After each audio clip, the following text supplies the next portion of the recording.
शान मसूद ने आज बांग्लादेश और पाकिस्तान के खिलाफ टेस्ट सीरीज से पहले एक प्रेस कॉन्फ्रेंस की, प्री सीरीज प्रेस कॉन्फ्रेंस, और उसमें दो सवालों के जवाब में वो खासे परेशान नजर आए।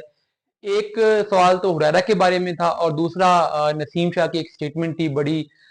धमाकेदार स्टेटमेंट थी। उस पर भी उन्होंने कुछ कमेंट्स किए, लेकिन वो बड़े परेशान दिखाई दिए, वो प्रॉपर जवाब नहीं दे पाए। जो ये हुरैरा वाली स्टेटमेंट है, दरअसल ये उनसे सवाल ये किया गया था कि आपने हुरैरा को क्यों ड्रॉप किया, तो आप साइम मुजीब को क्यों खिला रहे हैं हुरारा के पर प्रेफर करके। तो उस पे पहले तो उन्होंने इमामुल हक की बात की कि देखिए जी, हम हुरारा को हमने सिलेक्ट ही इसीलिए किया है क्योंकि हमें लगता है कि ये होम सीरीज है, बांग्लादेश एक वीक ओपोनेंट है, तो हम हुरारा को ट्राई करना चाह रहे थे कि इमाम तो चलो टेस्टेड प्लेयर हैं, सीनियर प्लेयर हैं, दोबारा कम भी कर सकते हैं, मगर इस सीरीज में हम हुरारा को अगर चांस दे देंगे, टेस्ट कर लेंगे, तो हमें हमारे पास एक बेहतर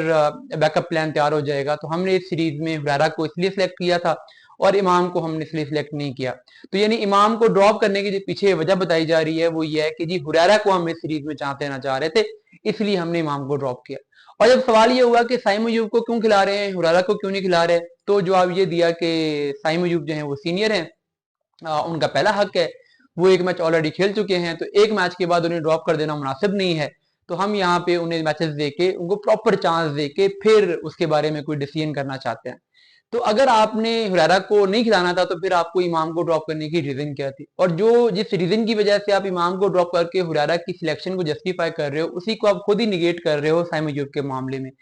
तो मुझे ये लगता है कि शायद कोई आफ्टर थॉट है, पहले ये हुरैरा को खिलाना चाह रहे थे जैसे कि खबरें भी थी, मगर कोई आफ्टर थॉट थी कि साइम को कुछ मैचेस और दिए जाएं, कोई मैनेजमेंट में से, बोर्ड में से किसी ने कोई प्रेशराइज किया, तो उसकी वजह से फिर डिसीजन बदला गया है।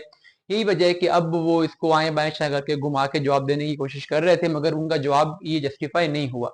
जो दूसरा सवाल था वो नसीम शाह की स्टेटमेंट के बारे में था। नसीम शाह ने कुछ अर्सा पहले जब ये पिंडी में कैंप लगा था, तो उस कैंप में उन्होंने साइड लाइन पे मीडिया पे बात करते हुए ये बात की थी कि पाकिस्तान टीम के जो प्लेयर्स हैं, जब तक वो आपस में अच्छे माहौल में नहीं होंगे, अच्छे उनमें यूनिटी नहीं होगी, अच्छा इन्वायरमेंट क्रिएट नहीं होगा, तो पाकिस्तान नहीं जीत सकता। तो पाकिस्तान के जीतने के लिए टीम का इन्वायरमेंट क्रिएट होना बहुत जरूरी है, एक अच्छा इन्वायरमेंट क्रिएट होना। तो उस पर साइम अयूब से पूछा गया कि ये जो वो बात कर रहे हैं, ये तो सीधा सीधा इशारा है कि आपकी टीम में ग्रुपिंग है, टीम के अंदर अच्छा माहौल नहीं है, टीम पॉजिटिव माइंडसेट के साथ नहीं है, आपस में प्लेयर्स कंफर्टेबल नहीं है, तो क्या ये वो सही कह रहे हैं, क्या ख्याल है आपका। तो उस पर बजाय इसके कि शाह मसूद ये कहते हैं कि हाँ वो सही कह रहे हैं, या ये कहते हैं कि नहीं वो सही नहीं कह रहे, शाह मसूद ने जो जवाब दिया वो ये था कि हाँ टीम का माहौल अच्छा होना चाहिए, टीम का माहौल अच्छा होगा तो टीम अच्छा परफॉर्म करेगी, टीम के अच्छे परफॉर्म करने के लिए प्लेयर्स का जेल होना जरूरी है। भाई वो तो हमें भी पता है,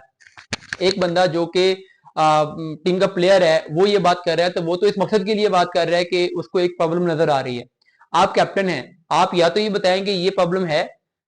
या आप बताएंगे ये प्रॉब्लम नहीं है। नहीं है तो आप इनकार कर दें, है तो आप बताएंगे ये प्रॉब्लम है और इसके लिए हम ये सोल्यूशन कर रहे हैं। तो शान मसूद ने ऐसे लगा कि जैसे उन्होंने भी इस बात को वेल लेफ्ट किया। तो शान मसूद के इस